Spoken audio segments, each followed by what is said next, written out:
Et bienvenue dans l'épisode numéro 2 de On Papote. Salut YouTube, comment ça va? Au moment où je te parle, je ne sais pas encore quelles sont vos réactions sur l'épisode numéro 1 de On Papote, que ça y est, j'entends déjà un deuxième. Mais c'est pas grave, YOLO comme disent les jeunes. Moi j'aime bien ce concept, alors je me fais le plaisir d'en faire un deuxième épisode. Pour le réaliser, comme d'habitude, je vous ai demandé à toutes et à tous sur Instagram de venir me raconter vos petites questions, vos petites histoires. La particularité de ce concept là, c'est que vraiment c'est très court, puisqu'il y a littéralement un nombre de caractères maximum. Donc on va parler de vos histoires problèmes de cœur. Je vais aussi répondre à certaines questions un peu plus perso que vous me posez. On est dans un concept large où on parle de tout. Alors c'est parti, allons découvrir quelles sont vos questions cette semaine. Comme promis, on va aborder tous les sujets, que ce soit sur ton corps, sur l'amour, sur l'amitié, sur la famille, sur ce que tu veux. On démarre avec Gertrude qui me dit: Hello Nad, j'ai beaucoup trop mal quand j'ai mes règles parce que c'est jamais pareil, mais j'ose pas prendre la pilule parce que j'ai peur des effets secondaires. Alors ma Gertrude, je ne suis évidemment pas médecin, je suis pas gynécologue, donc si t'as des questions précises, je t'invite à consulter bien entendu un médecin, un gynéco, une sage-femme, bref, quelqu'un qui s'y connaît un petit peu mieux que moi là-dedans. Dans tous les cas, si tu as mal, si tu as particulièrement mal au moment de tes règles, sache que ce n'est pas normal. Contrairement aux idées reçues, une femme n'est pas obligée de souffrir au moment de ses règles. Alors oui, évidemment, ton utérus se contracte, donc tu peux sentir des légers désagréments, si je puis dire. C'est pas forcément très agréable, mais si tu en arrives à te tordre de douleur, ou même si vraiment ça te fait tellement mal que t'arrives pas à te concentrer ou quoi que ce soit, ce n'est pas normal. C'est peut-être signe d'ailleurs d'une endométriose. Quoi qu'il en soit, il me semble que la pilule, ça n'a absolument rien à voir avec ça, et dans tous les cas, si tu as peur des effets secondaires de la pilule, je t'invite vraiment à en discuter avec un médecin, avec un gynéco, avec une sage-femme si tu préfères. Une sage-femme peut vraiment t'accompagner sur beaucoup de choses en fait. Tu sais, on a l'idée reçue selon laquelle la sage-femme c'est vraiment juste pour aider à l'accouchement, en fait pas du tout. Donc voilà, c'était la petite parenthèse sage-femme, mais dans tous les cas, si tu as mal pendant tes règles, si tu as très mal, consulte, parce que si tu es victime d'endométriose, et ben tu peux faire quelque chose. Enfin, il me semble, j'espère qu'on peut faire quelque chose. Et par rapport à la pilule, honnêtement, ça n'a absolument rien à voir. La pilule, c'est quand même censé être un contraceptif. Alors je sais que certaines jeunes femmes vont prendre la pilule notamment pour s'enlever les boutons, etc. Alors ça, pour le coup, c'est ton corps, ton choix. Pour ma part, j'ai tendance à penser que prendre des hormones et tout, c'est pas forcément une bonne chose, mais chacun son avis, et personne n'a à te dicter ce que tu as à faire. Dans tous les cas, si t'as des questions par rapport à ça, consulte un médecin, un gynécologue ou une sage-femme, ou un sage-femme d'ailleurs. Si tu n'as pas les moyens de te payer une consultation, tu peux aussi aller dans un planning familial. C'est un endroit justement dans lequel tu vas pouvoir être reçu par un médecin de façon gratuite et anonyme. Donc bref, je te laisse regarder tout ça et on passe à l'histoire suivante. Bon, j'espère vraiment que vous me pardonnerez tous ces petits bruits d'arrière-plan, c'est Booba qui est on fire. C'est terrible, ce chien a trop d'énergie, même si je le sors 8 heures par jour. On enchaîne avec Gertrude qui me dit: il est venu chez moi, mais ensuite il est pas revenu vers moi pendant 3 mois. Et 3 mois c'est long hein. Maintenant il me dit qu'il est réellement prêt, que faire? Bah écoute ma Gertrude, j'ai envie de te dire, c'est à toi de voir en fait. C'est-à-dire qu'il y a 3 mois, le mec t'a déçu, il est venu chez toi, donc je sais pas trop ce qui s'est passé, mais j'imagine qu'il y a eu des petits bisous, des petites choses comme ça. Pendant 3 mois il te donne plus de nouvelles, donc ça veut dire que le mec est capable d'un petit peu te ghoster finalement. Du jour au lendemain, de disparaître et de te dire: ah bah non, finalement je suis plus intéressée. Bam, 3 mois plus tard il revient. À toi de voir si t'as envie de leur faire confiance ou pas. Moi je pars du principe que les gens qui t'ont déçu, bah déjà ils t'ont prouvé qu'ils peuvent le faire une fois, donc pourquoi ils le feraient pas 2 fois? Et puis en plus j'ai quand même une idée aussi selon laquelle si tu pardonnes les comportements de quelqu'un qui t'a manqué de respect, c'est un peu comme si tu disais: bon allez c'est pas grave, tu m'as manqué de respect mais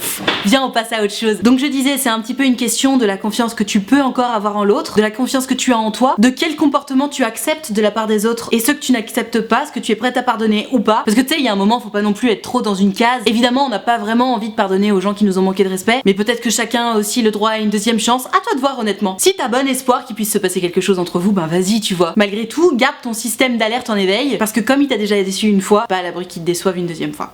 Coucou, j'ai un crush depuis quelques semaines et ça avance bien, mais j'ai peur de ne pas être à la hauteur. Alors, ce genre de délire de j'ai peur de pas être assez bien, j'ai peur de pas être à la hauteur, j'ai peur de pas avoir d'expérience. Bref, je considère que l'autre est là et que moi je suis là. Il faut vraiment s'enlever ça de la tête, les gars. On est tous des êtres humains, tous. On a tous nos points forts, on a tous nos points faibles. Et même si toi t'es complètement aveuglé par l'amour parce que tu te dis: ah mais mon dieu, mais cette personne est absolument extraordinaire, et moi je ne suis qu'une faible petite femme, humaine et imparfaite par définition, rends-toi compte quand même que cette personne que tu idéalises à fond a évidemment des côtés négatifs entre guillemets, en tout cas des choses qui peuvent peut-être pas te plaire, et que toi tu as aussi évidemment des points positifs. Si tu veux être séduisant ou séduisante, si tu veux avoir tes chances avec ton crush, n'oublie pas que toi aussi t'as une valeur, et n'oublie pas de la mettre en avant cette valeur. Parce que si tu pars du principe que toi de toute façon t'es nulle, chiante, inintéressante, et pas drôle, et pas jolie, et pas je sais quoi, bah forcément ce sera pas intéressant. Donc idéaliser son crush, après tout pourquoi pas, admettons, malgré tout garde bien les yeux ouverts, et c'est quand même d'avoir un certain sens critique même sur ton crush, et sois capable de te rendre compte que non, tu n'es pas inférieur à qui que ce soit. Encore une fois, nous sommes tous égaux, et il faut bien garder ça en tête, ok?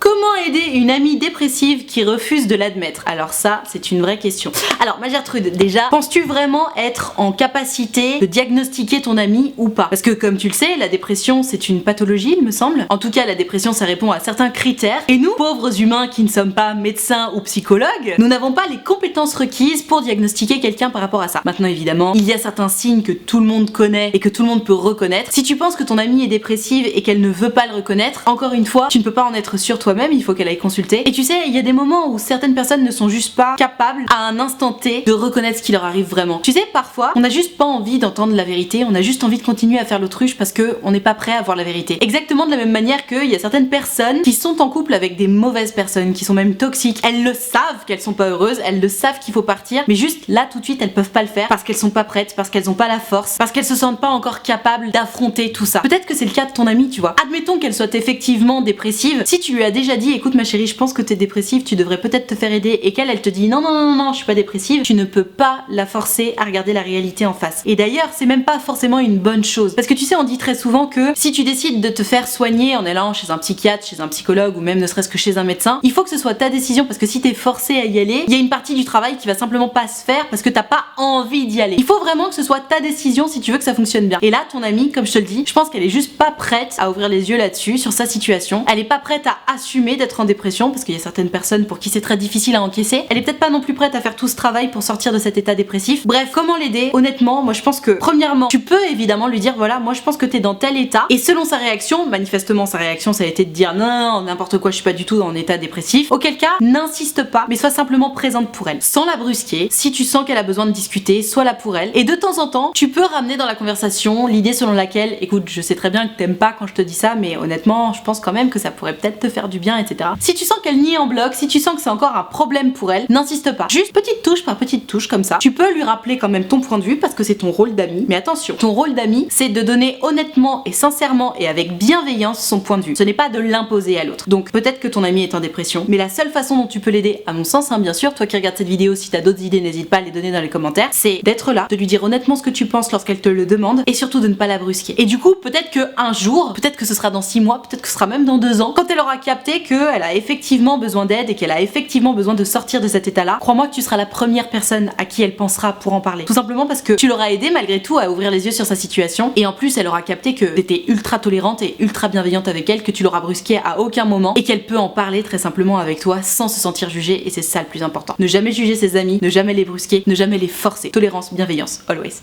À partir de combien de temps c'est mal d'être en couple si on n'est pas amoureux, entre parenthèses, juste attaché? Alors je pars du principe qu'il n'y a jamais rien de mal si jamais les deux personnes sont au courant de ce qui se passe. Tu sais, je parle très souvent de ces fameux termes du contrat. Imaginons, ça fait 5 ans que t'es en couple avec quelqu'un et tu n'es pas amoureux, et la personne le sait très bien et elle est ok avec ça. Bah à partir de là, en fait, si vous y trouvez chacun votre compte, mais tout va bien, il n'y a pas de mal en fait. En revanche, si tu fais miroiter à la personne que non mais t'inquiète pas, là je suis pas amoureux, mais je sens que ça vient, je sens que ça vient, je sens que ça vient, alors qu'au fond de toi tu sais très bien que ça viendra jamais, c'est pas que c'est mal de rester avec cette personne, c'est juste que t'es en train de lui mentir. En fait, tant que tu es honnête, y a pas de mal nulle part. En revanche, si tu fais miroiter des choses, si t'essaies de faire espérer l'autre, et que comme par hasard, le fait de faire espérer l'autre, ça va parfaitement dans ton intérêt, c'est-à-dire comme ça tu restes en couple parce que t'as pas envie de te retrouver tout seul, ça c'est mal. En fait, très simplement, mentir aux gens, se jouer des gens, se moquer d'eux, abuser de leur confiance, tout simplement, ça c'est mal. Donc est-ce que tu abuses de la confiance de ta meuf ou de ton mec ou non? C'est ça la seule question à se poser. Si tu n'abuses pas de sa confiance, que la personne avec qui tu sors est tout à fait au courant de ce qui se passe, aucun problème. En revanche, comme je te le disais, si tu lui fais miroiter des choses, si tu fais espérer cette personne alors que tu sens que ça ne vient pas, là tu abuses de sa confiance et là c'est mal. À toi de voir dans quelle situation tu te trouves. Des conseils pour faire mon coming out, ça fait 2 ans que j'essaie de le faire. Alors ma Gertrude, comme je le rappelle souvent, étant moi-même le parfait cliché de la bonne hétéro, j'ai jamais eu affaire à ce genre de problème. Et d'ailleurs, tous mes amis pour le coup sont hétéros, donc j'ai jamais même pu particulièrement accompagner quelqu'un qui devait faire son coming out. Maintenant je peux te répondre à partir de mon bon sens. Comment faire son coming out? Je pense que dans un premier temps, il faut que tu sois à l'aise avec toi-même. Il faut que ce soit complètement assumé pour toi, pour justement pouvoir te parer à une éventuelle mauvaise réaction. Bien entendu, on ose espérer qu'il n'y en aura pas, mais bon, si jamais. Parce que malheureusement, on vit dans une société dans laquelle il faut encore faire un coming out. Les hétéros, ils ont pas besoin de faire un coming out en disant bon bah voilà, je vous l'annonce, les gars, je suis hétéro. Non, il n'y a pas besoin de ça. Pourquoi? Parce que encore maintenant, être hétéro, c'est la normalité. Alors heureusement, les choses sont en train de changer, d'évoluer de plus en plus. Il est normal de ne pas être que hétérosexuel. Malgré tout, si tu ressens le besoin de faire un coming coming out, ça veut dire que tu pars du principe que pour les gens autour de toi, il n'est pas particulièrement normal d'être bi ou homo ou autre. D'ailleurs, je ne sais pas quelle est ta sexualité. Donc comment faire ton coming out? Déjà, sois sûr que toi c'est ultra assumé pour toi, que tu te sens bien dans ton corps et bien dans ta tête par rapport à ça, et que t'es prêt ou prête à recevoir des punchlines dans la gueule. Si tu sens que t'es armé pour annoncer ça et pour éventuellement recevoir une mauvaise réaction, ce qu'encore une fois on ne te souhaite surtout pas, et ben je pense que tu peux y aller. Il me semble aussi que une très bonne idée c'est de faire une sorte de non-événement. Alors ça va un petit peu à l'encontre de l'idée du coming out, mais comme je te le disais, pour moi, le fait de tenir au courant son entourage de sa sexualité, je trouve que ça devrait pas être un si gros problème que ça. De la même façon que les hétéros n'ont juste pas besoin de préciser quelle est leur sexualité, j'aimerais qu'on avance vers un idéal où y a pas besoin de faire un coming out, tu vois, juste bon bah maman, je peux ramener mon mec. Comment ça ton mec? Bah ouais, je suis homo, voilà, j'aime les hommes. Ah d'accord mon chéri, bah oui bien sûr, pas de problème, ramène ton mec. Tu vois, ce serait merveilleux si on pouvait être dans ce genre de situation là. Ça arrive, tranquille les gars, on fait évoluer les choses, ça prend un peu de temps, c'est normal. Donc au maximum, essaie de faire en sorte que ce soit un non-événement, juste au cours d'une conversation, tu sais, de placer le fait que, admettons si t'es homo, de placer, j'en sais rien, si c'est auprès de ta mère que tu veux faire ton coming out, que hier t'étais avec ta copine, et puis que t'as dormi chez elle, etc. Alors peut-être qu'au début tes proches vont pas trop comprendre, ou faire exprès de ne pas comprendre, en se forçant à n'imaginer que l'idée selon laquelle ta copine serait une amie et non ta petite amie. Tu vois, peut-être que petit à petit, à force de parler de ta copine, ils vont finir par capter et finir par te poser la question de mais attends mais ta copine,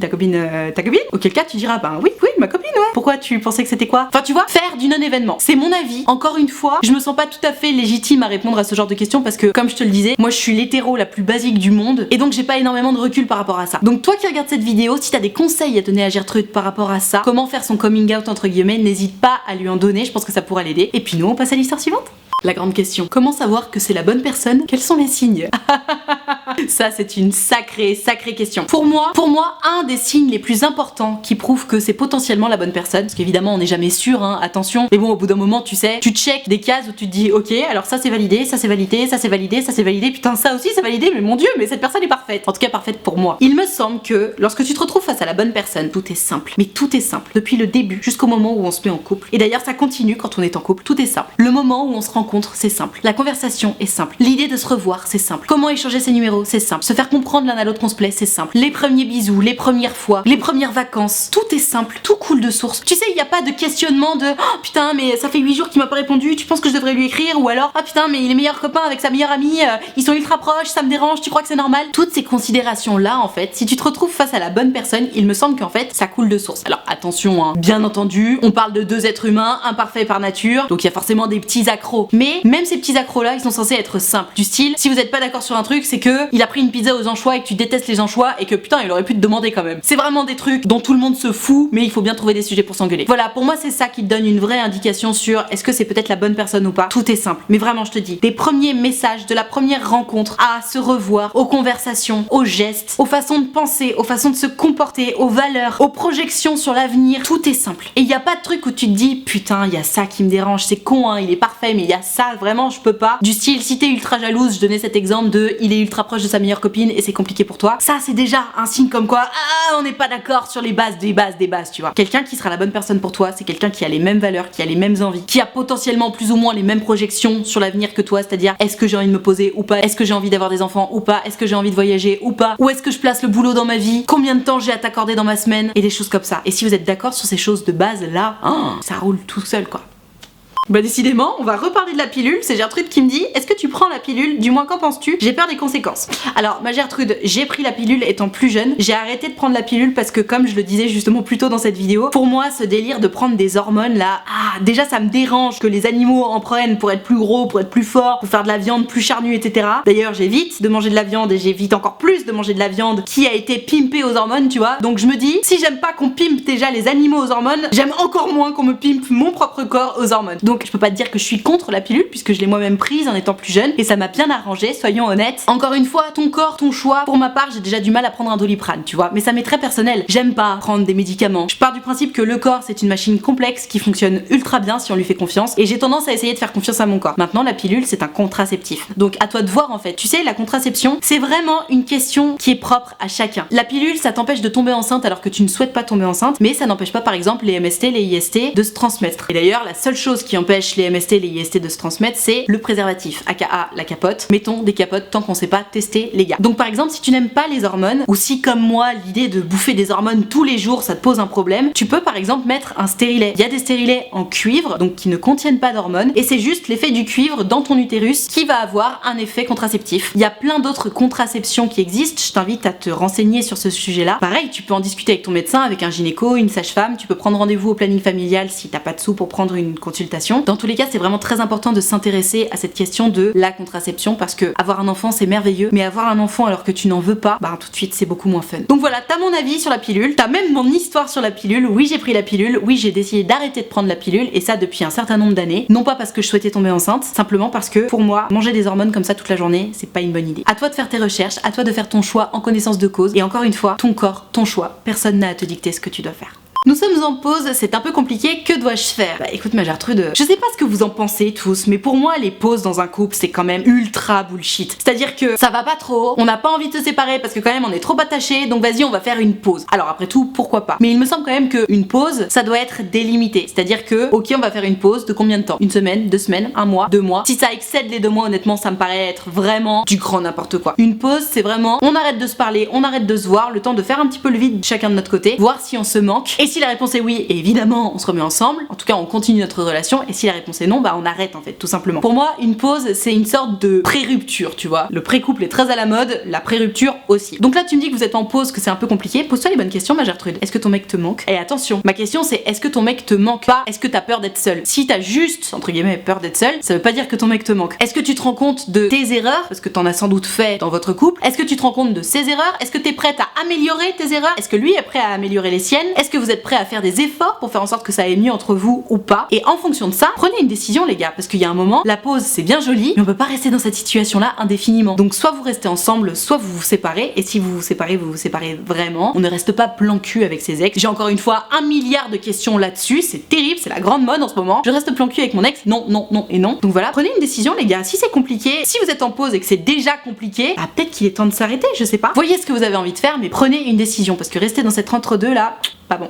Oh ma bichette, les parents de mon copain ne m'aiment pas du tout, lui il s'en fout, mais moi ça me pèse. Bah, comment ça il s'en fout ton mec? Attends c'est trop bizarre. Alors c'est très bizarre que les copains de ton mec ne t'aiment pas, parce que si ça te pèse, j'ose imaginer que du coup t'as vraiment fait des efforts pour qu'il t'aime bien, donc quelles sont les raisons pour lesquelles les parents de ton mec ne t'aiment pas? C'est ultra bizarre, c'est d'autant plus bizarre que lui il s'en fout. Enfin je sais pas pour toi, mais moi si demain mes parents me disent ah bah dis donc ton mec on l'aime pas du tout, bien entendu je vais leur demander pourquoi ils aiment pas mon mec, parce que quand même c'est mes parents, donc potentiellement on a les mêmes valeurs, on a les mêmes projets pour moi, c'est-à-dire le bonheur et l'épanouissement. Mais si je suis pas d'accord avec eux, si je sais qu'ils ont tort, je leur dirais écoutez les gars, vous êtes bien gentils mais c'est mon mec, je l'aime, j'ai décidé actuellement d'être avec lui, donc j'exige de vous un minimum de respect et que vous l'accueilliez comme il se doit en fait. Donc si ton mec il fait même pas cet effort là pour faire en sorte que ses parents te respectent et t'accueillent chaleureusement, ce qui est le minimum du minimum, en partant du principe que tu ne leur as rien fait de mal évidemment, hein. Si tu les as insultés et que tu leur as manqué de respect, faut pas t'étonner qu'ils t'aiment pas. Maintenant puisque ça te pèse, j'ose espérer que c'est pas ce que tu as fait. Si tu n'as rien à te reprocher et que ses parents te font vivre un enfer, enfin un enfer tu m'as comprise, je pense que c'est le problème de ton mec. C'est à ton mec de gérer ses parents en leur disant écoutez c'est ma femme, c'est celle que j'ai choisie et je vous demande de la respecter, je vous demande de l'accueillir comme il se doit, sinon on viendra plus en fait. Parce qu'il y a un moment il faut que les parents ils restent à leur place aussi. Donc mon bon conseil ma Gertrude par rapport à ça c'est parle-en avec ton mec et si vraiment il s'en bat les reins,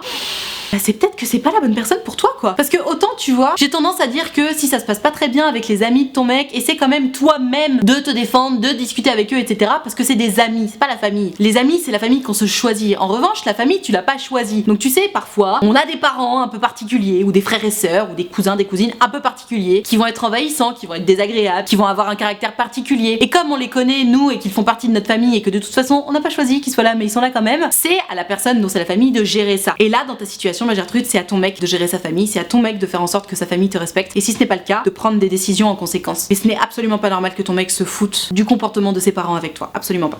Tiens, question intéressante. Au sujet de la jalousie, tu dis souvent dans tes vidéos qu'il faut en discuter avec son copain, mais comment faire pour le lui dire? PS, continue tes vidéos, elles sont super. Alors, ma Gertrude, pour moi, à partir du moment où t'as un petit peu une revendication un peu touchy dans le couple, je pense que la meilleure façon de faire, c'est d'essayer d'en parler, surtout sans reproche et sans agressivité. Exemple typique. Ton mec est trop proche de sa meilleure amie à ton goût, ça te fait chier, ça te fait flipper, tu trouves pas ta place par rapport à ça, et t'as l'impression du coup que cette nana prend un peu une place qui est censée être la tienne dans la vie de ton mec. Au lieu de dire quelque chose du style style, ta meilleure amie là, cette grosse pute, j'en ai marre, elle te colle comme un chewing-gum, putain je te jure, si t'arrêtes pas de la voir, on se sépare. Tu pourrais par exemple dire quelque chose du style, mais vous avez toujours été comme ça avec ta meilleure amie dans votre relation, parce que tu sais, parfois je vous regarde et parfois j'ai limite l'impression qu'elle est plus proche de toi que moi, et je t'avoue ça me fait un petit peu de la peine, et j'avoue parfois j'aimerais bien être rassurée par rapport à ça. Ce n'est absolument pas la même chose, et pourtant le fond est le même, c'est-à-dire ta meilleure amie elle est vraiment trop proche de toi, et ça me fait me sentir insecure, comme dirait l'autre, en insécurité, n'est-ce pas? Il y a des façons de parler, il y a des façons de dire les choses, notamment quand elles sont touchy comme ça. Si tu es jalouse et que tu ne sais pas comment le dire à ton mec, commence toujours tes phrases par je me sens, ou alors j'ai l'impression que je quelque chose. Parce que si tu commences tes phrases par ouais t'es pas assez ceci, tu fais cela, à cause de toi je ressens ça, c'est des reproches. Alors que si tu ne parles que de tes ressentis, ce ne sont pas des reproches, et fatalement, bien que l'idée reste la même, la personne en face ne se braque pas et a beaucoup plus envie de te rassurer et potentiellement de faire évoluer son comportement. C'est de la manipulation, hein, oui, littéralement. Malgré tout, ça a quand même l'avantage de te permettre de toi t'exprimer librement sans que l'autre se braque, de faire passer les idées et potentiellement d'évoluer ensemble. Alors que les reproches, généralement l'autre va se braquer, donc il va pas t'écouter, limite il va avoir envie de faire encore pire pour te faire chier, et du coup c'est pas du tout constructif, tu vois. Donc voilà comment faire pour en parler. Tiens, en parlant de jalousie, ma coloc attire toujours toute l'attention et je suis jalouse. Comment prendre du recul? Alors, ma Gertrude, déjà, bravo pour ton honnêteté, parce que c'est pas facile, ne serait-ce que pour soi-même, d'admettre que, bah ouais, je vis avec cette meuf et cette nana-là, elle prend toujours toute l'attention et bah ouais, je me sens jalouse. Donc déjà, bravo pour ton honnêteté envers toi-même, parce que ce n'est pas facile. Maintenant, de toute évidence, comme à chaque fois qu'on se retrouve jaloux ou jalouse de quelqu'un, il faut simplement que tu te rendes compte que ta coloc, elle a ses points forts, qui sont manifestement, entre autres, de récupérer toute l'attention. Ce n'est peut-être pas ton point fort à toi, mais t'en as évidemment plein d'autres. Tu sais, c'est exactement comme quand on regarde des meufs sur Instagram, ou des mecs d'ailleurs, hein, qui sont ultra gaulés ou qu'on va trouver ultra beaux, ou dont on va avoir l'impression que leur vie est absolument géniale. Oui, peut-être que cette nana sur Instagram aura des plus belles fesses que toi, plus arrondies, plus rebondies, mais peut-être qu'en comparaison, toi tu auras un ventre mieux dessiné, ou alors un visage avec des traits plus fins, ou alors des cheveux plus jolis, enfin tu vois, j'en sais rien. Dans tous les cas, ce qui est sûr, c'est que si tu te focuses sur les fesses de cette fille, et qu'elle a effectivement des plus jolies fesses que toi, bah oui, tu peux te sentir jalouse, oui, elle a des plus jolies fesses que toi. Shit. Maintenant, si tu regardes les choses dans leur globalité, tu vas évidemment te rendre compte qu'il y a certaines choses que tu as de plus qu'elle, et il y a certaines choses qu'elle a de plus que toi, et bref, que tout est équilibré. C'est exactement pareil avec ta coloc. C'est-à-dire que si tu te concentres sur sa capacité à capter l'attention de tout le monde, oui, tu vas continuer à être jalouse, parce que de toute évidence, elle sait mieux le faire que toi. Maintenant, tu peux aussi travailler sur ta capacité à capter l'attention des gens, etc. Mais tu risques de te retrouver en compétition avec ta coloc, et je ne pense pas que ce soit ton but en fait. Si tu veux arrêter d'être jalouse de ta coloc, ma Gertrude, rends-toi compte de tes points positifs à toi. Ça sert à rien d'essayer de te transformer en pâle copie de ta coloc. Attirer l'attention des autres, c'est son truc. Tu le feras pas mieux qu'elle, c'est son truc. Donc trouve ton truc à toi. Peut-être que ton truc à toi, c'est de parler d'un certain sujet. Peut-être que ton truc à toi, c'est de faire à manger, et du coup les gens vont dire oh waouh, c'est merveilleux, tu fais trop bien la bouffe. Peut-être que ton truc à toi, ça va être d'être plus drôle, ou plus réconfortante, ou plus gentille. Peut-être même que les gens par opposition à ta coloc vont aimer ton calme, et le fait que justement t'es pas tout le temps en train de capter l'attention. Tout ça, ma Gertrude, ce sont des choses que tu oublies complètement quand tu vois ta coloc, parce que tout ce que tu vois, c'est putain, mais elle capte l'attention de tout le monde, j'aimerais trop être à sa place, parce que moi aussi j'aimerais être aussi intéressante qu'elle. Tu es évidemment intéressante. Ce n'est pas parce qu'elle est particulièrement charismatique que ça fait de toi quelqu'un d'inintéressant et de non charismatique. Tu as tes points positifs, c'est juste qu'ils sont différents des siens, et peut-être qu'ils sont moins luisants de prime abord, parce qu'effectivement les gens qui sont particulièrement charismatiques, on les voit, on s'en souvient, mais la bonne nouvelle c'est que les gens qui vont s'intéresser à toi, c'est des gens qui seront pas attirés par tout ce qui brille, c'est des gens qui vont s'intéresser vraiment et profondément à toi, et qui vont eux aussi d'ailleurs voir tes points positifs. Ne te compare pas à ta coloc, parce que c'est pas une bonne idée, de la même façon que c'est pas une bonne idée de se comparer aux nanas qu'on voit sur Instagram, qu'elles soient plus jolies ou moins jolies que toi d'ailleurs, qu'elles soient plus en forme ou moins en forme que toi d'ailleurs. Ne nous comparons pas aux autres. On a chacun nos spécialités, on a chacun nos différences, on a chacun nos points forts et nos points faibles, ce qui donne un équilibre particulier à chacun. Et le fait d'être jalouse de ta coloc, ça te rendra pas plus charismatique, ça t'aidera pas à capter mieux l'attention des autres, donc juste oublie. Sois heureuse pour elle justement qu'elle soit capable de faire ça, de capter l'attention. Déjà parce que tu passeras moins pour une rageuse, même si tu le dis pas, ce sont des choses qui se sentent. Et moins tu vas être rageuse, plus tu vas être épanouie, plus tu vas être épanouie, plus tu vas avoir la capacité d'observer ce qui est bien chez toi, et ce sont des choses qui sont attirantes. Donc rends-toi compte de ta valeur en fait, tout simplement. Courage ma belle.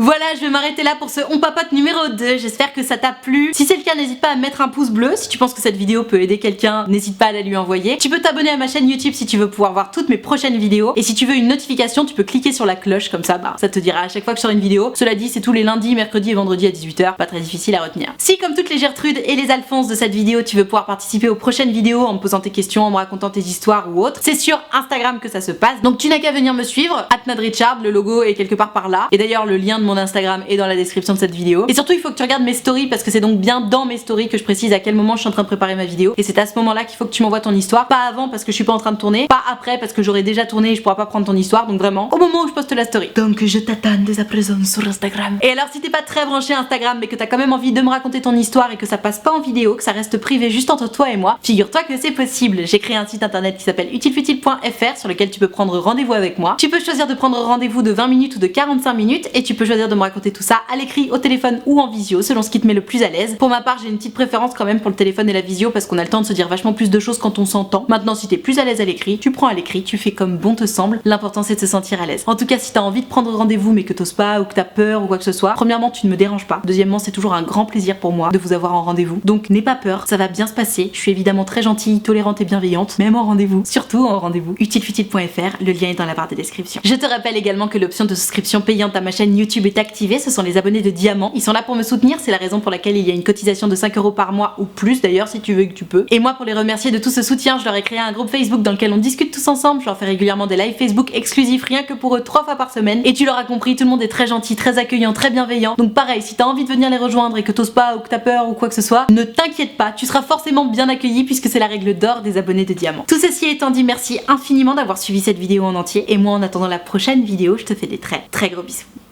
Ciao.